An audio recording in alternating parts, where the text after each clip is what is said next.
Hi guys, it's Lara. Thanks for watching and welcome to Vlogmas day 22. So I thought it would be fun to film something a little bit different than what I filmed in the past weeks. So today I want to show you how I actually film my recipe videos.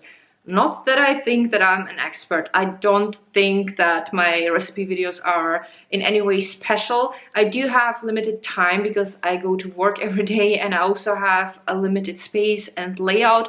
I do not have necessarily the best layout for recipe videos. When you look at cooking channels, they usually have a little bit bigger kitchen with a kitchen aisle in the middle where they set up everything, and it's just easier for them to film. So for me, it's sometimes a challenge, but even though it's not perfect, I thought it might be interesting for some of you. So if that's something you want to know more about, then please keep watching. This is our kitchen. Unless you're new here, you already know what our kitchen looks like. We gave it a makeover this year, and in case you missed that video or in case you're new here, I will link the video down below. We absolutely love the way it turned out. I did not paint the fronts of the cabinets yet. I just didn't have the time, but eventually I will do so, but it's fine. Now, so you can see the layout. So this is not necessarily the best layout for a cooking channel, but it's wonderful in day-to-day life. So I don't really get to complain. Plus I planned it myself. So what I'm complaining about, there is nothing to complain about.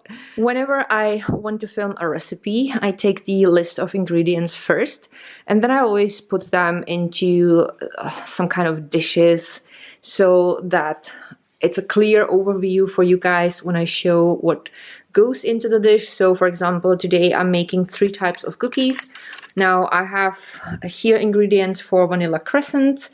This is ingredients for rumbles, and on the dining table I have ingredients for Lindt cookies. I also have here my old recipe book, because these recipes that I'm filming today are our old family recipes. Now my mom copied the recipes into this little book for me, and she copied them from a little book of her mother, so it's been kind of passed on generations, but this year I veganized them. And whenever I'm cooking, I always make sure that I have my glass of water. So I have here my glass jar with a lemon slice and a steel straw. And I also always prepare any other dishes that I will need so that I don't have to kind of run back and forth. So I have here 4 oven pans with baking sheets on them. And I will not start baking immediately after I put the ingredients together, because the dough in this case needs to rest for at least an hour. So I did not turn on the oven yet. But if that were, let's say, snickerdoodles or anything else like a cake that I could put immediately in the oven, before I would start mixing the ingredients, I would already turn the oven on, because then it's kind of more time efficient. The next thing I always do once I set up everything, once I put together all of my ingredients, I always put on an apron, because that way I make sure that my clothes are protected. Now you probably already guessed it, I made this apron myself, and there is a tutorial on my DIY channel, so I will link it down below. The reason why I am pointing my camera right now on the ground here is because that's actually usually the space where I mix the ingredients and prepare my food. I have a barky dog today, that's really annoying. So back to the space where I usually mix everything. That's also the reason why it's mostly, as I always say, snout approved, because whenever I put the stuff on the ground, Hercules likes to help, so you always see his paws or his snout, and it's super cute. And honestly, I don't mind mixing my stuff on the ground. Our house is actually very clean, and I always have everything in dishes anyway, so you know, there's no need to freak out about preparing my food on the ground.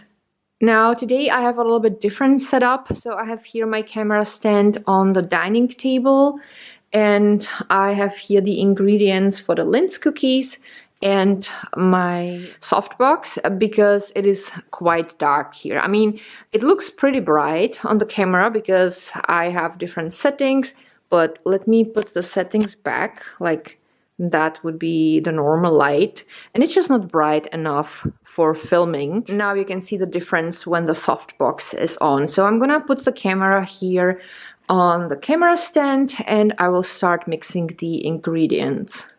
Here's what it looks like when I put the camera on the stand. So you can see the legs of the camera stand and everything around. So I always have to zoom in far enough so that you would not see the legs of the camera stand, and I always space out the ingredients so that you can see everything nicely. And then I usually just film a clip of all the ingredients.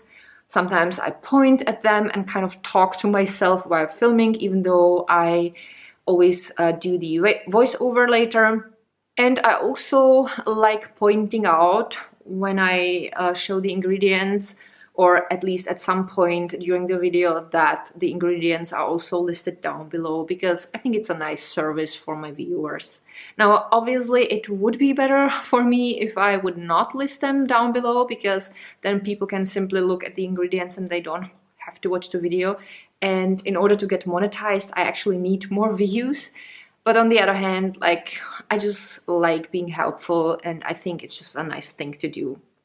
Now, since today I'm making cookies, I laid out the sheet where I'm gonna knead the dough and cut out the cookies here on this aisle. So I will at some point move the camera over here. In general, filming recipes like that usually means moving the camera a lot, and when I'm using lights, also the lights. So even though the recipes end up being videos something between 5 and 7 minutes, there's actually quite a lot of work behind that.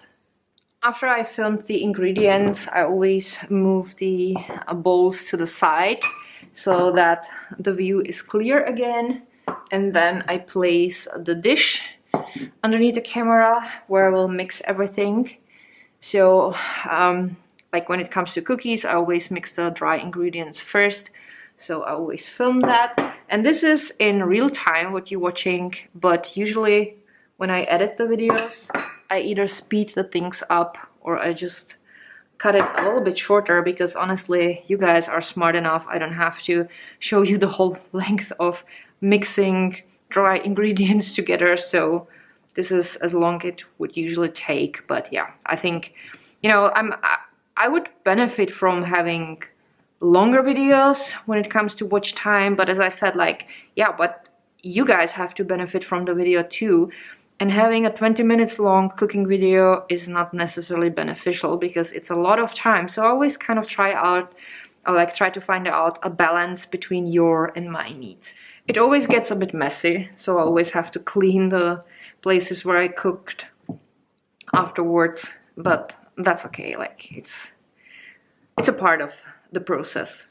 Now I mixed all the ingredients and I already prepared both doughs, and before I start kneading the dough properly, I have to clean this up here, and I will put the sheet, the silicone sheet that I'm using here, because I already have the lights set up, so I'm not gonna film it over at the kitchen aisle, but it would be a possibility.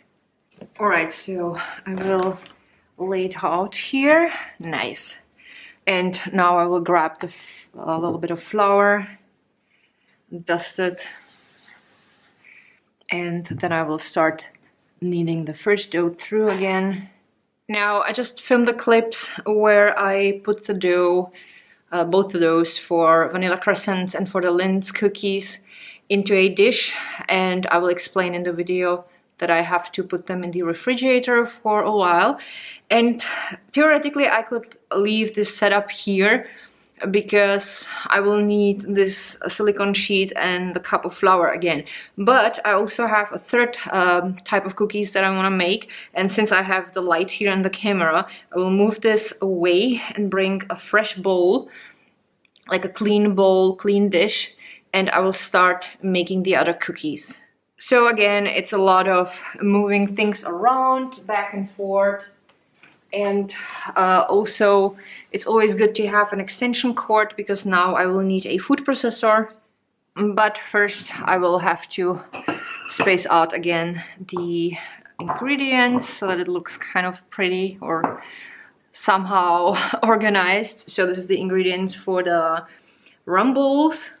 Now I have here the extension cord where I plugged in the ring light and also the food processor, and now I'm gonna zoom in again, place the food processor somewhere in the middle. Yeah, now I will start filming, because the first thing I have to do is to process the oats.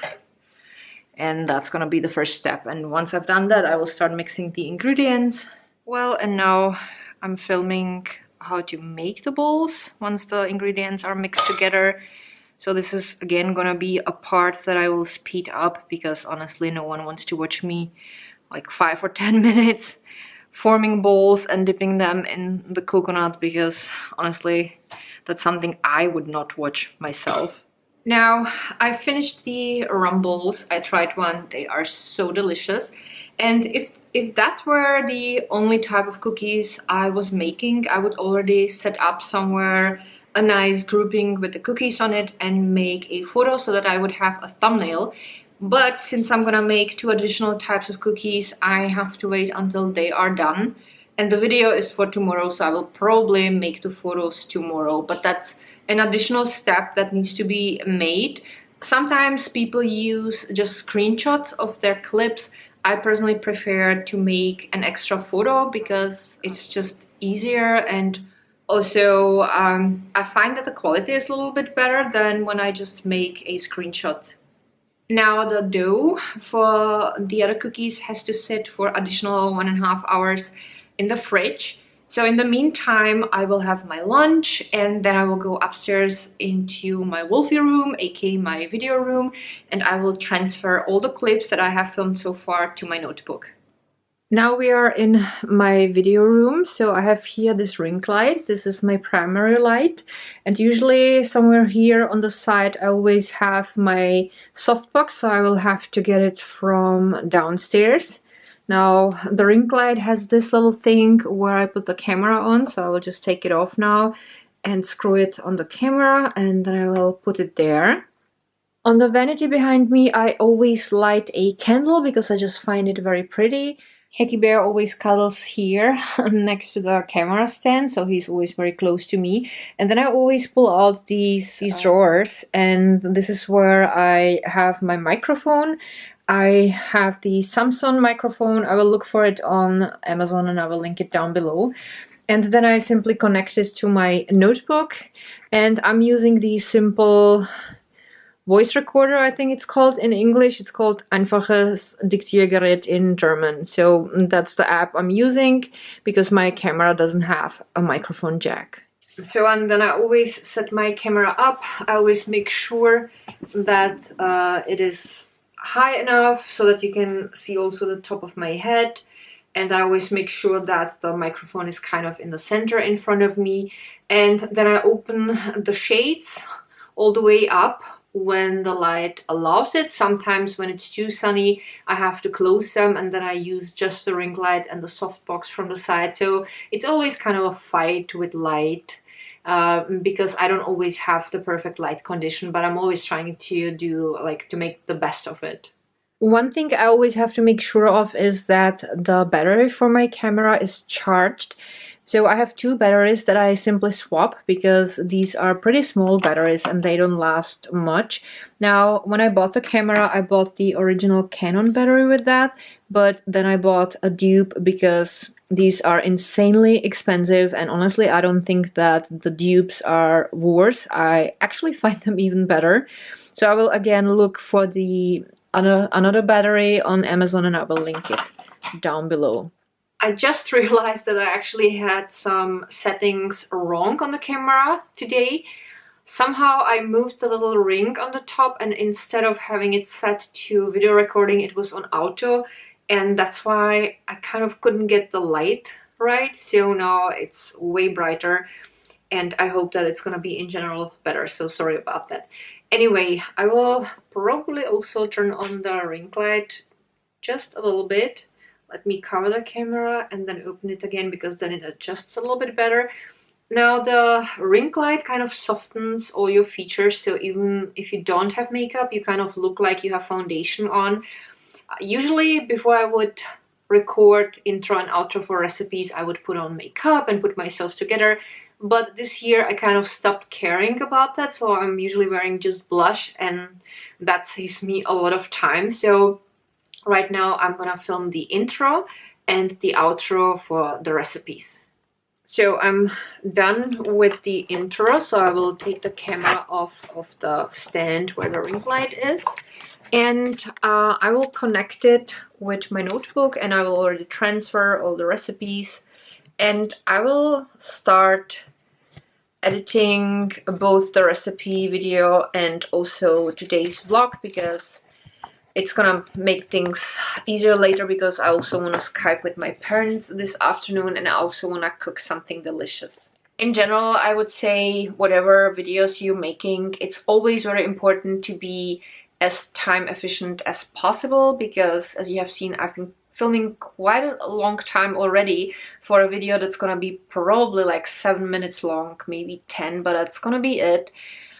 So you always have to make sure that everything's prepared and that you use the time wisely. And if you know that there's gonna be phases like with the dough sitting in the fridge, that you kind of plan something else during this time so that it's not kind of a dead time in between clips. And now that I transferred the clips to the laptop, before I start editing, I will wash my hair. That's also a thing that I like planning, because I don't like blow drying my hair. I always only air dry my hair. Here I have already all the clips that I filmed so far in the project Christmas cookie recipes. So I have at the beginning of each recipe a title. Then there is the ingredients and the entire process. And then I will add here the remaining clips. Now, making the cookies, baking them.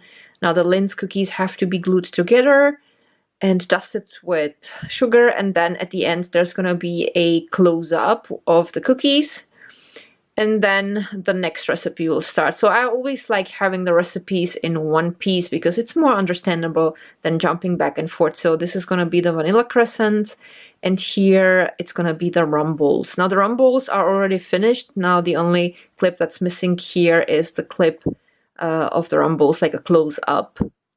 The next thing that I always do is to open Microsoft Word, and I always start writing down the text for my voiceover. So I already started with the first sentence.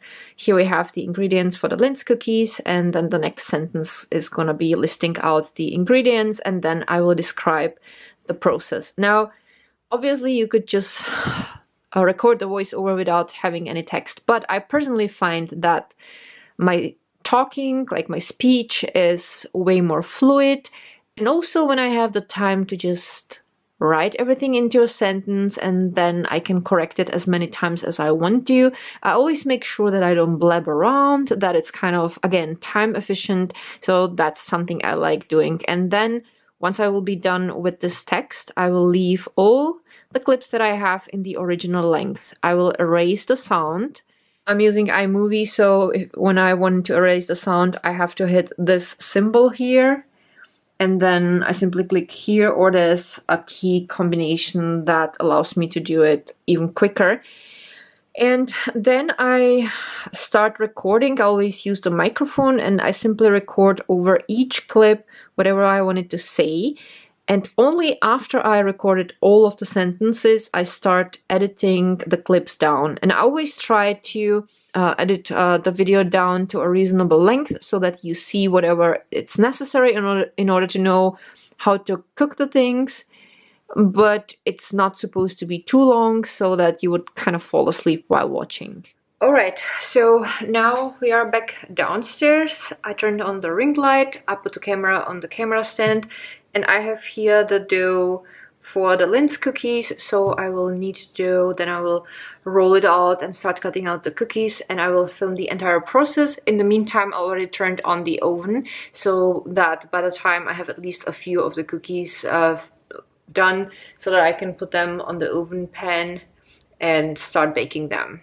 My oven is preheated, and I already have one pan full of cookies, so I'm gonna put them in. And I'm also at the same time filming it already for the recipe video, because I always like including that clip. But apparently I'm incapable of putting this oven pan in. Now this oven pan is a little bit smaller than what I need, but on these two side racks it holds, so it's gonna be okay. Now the Lindt cookies are all done, and they are also already cooled off, so I started gluing them together, and I'm also filming the process for my recipe video. Once I will glue them together, I will dust them with confectioner sugar, And I have the last batch of vanilla crescents in the oven, and then I will have to dip them once they cool off into confectioner sugar, and then all the cookies will be done and I will be able to put them nicely all together on a plate, and then I can make a photo. I think I'm gonna make the photo over here since I already have the camera and the light here, and that's gonna be for my thumbnail.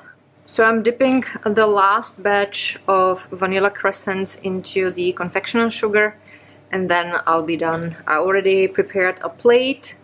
I already have the Lindt cookies and the rum balls on it, and then the only thing I have to do is to add a few of the vanilla crescents, and then I can film the final clip and make the thumbnail. Alright, so this is the result of my today's work. Now, just to give you an idea about how long this took today, I started working on the recipes around noon and it's 5:30. Now, there was a time gap when I had to wait for the dough to kind of ripen. It was sitting in the fridge for a while, and in the meantime I was working on today's video, editing at least the clips that I filmed up till that moment, and I also washed my hair. But other than that, it took me the whole afternoon, so that's basically one of the reasons why I usually don't film as often as I would like to, because I go to work every day and these things just take time. So now I will take a photo of this. That's the good thing about my camera, because it's recording videos and also making great photos. I will make a photo for the thumbnail, and then I am done with this project for today. And obviously the work is not done yet, because tomorrow I will have to edit the video. So first of all, I will have to finish writing my text for the voiceover. And second, I will add the clips that are not in the project yet. And then I will have to edit them down at the intro and outro and the sound for the intro and outro. So I guess that's gonna take me additional 1 or 2 hours tomorrow. Well, and now I have to put all the stuff back, meaning the softbox and the camera stand. I will shortly Skype with my parents, and then I will start editing this vlog, and then I'll cook dinner. So that's it for today. I hope that you guys enjoyed today's vlog, because it was a little bit different than what I usually film. Thank you so much for watching. I love you guys so much, and see you all tomorrow. Bye!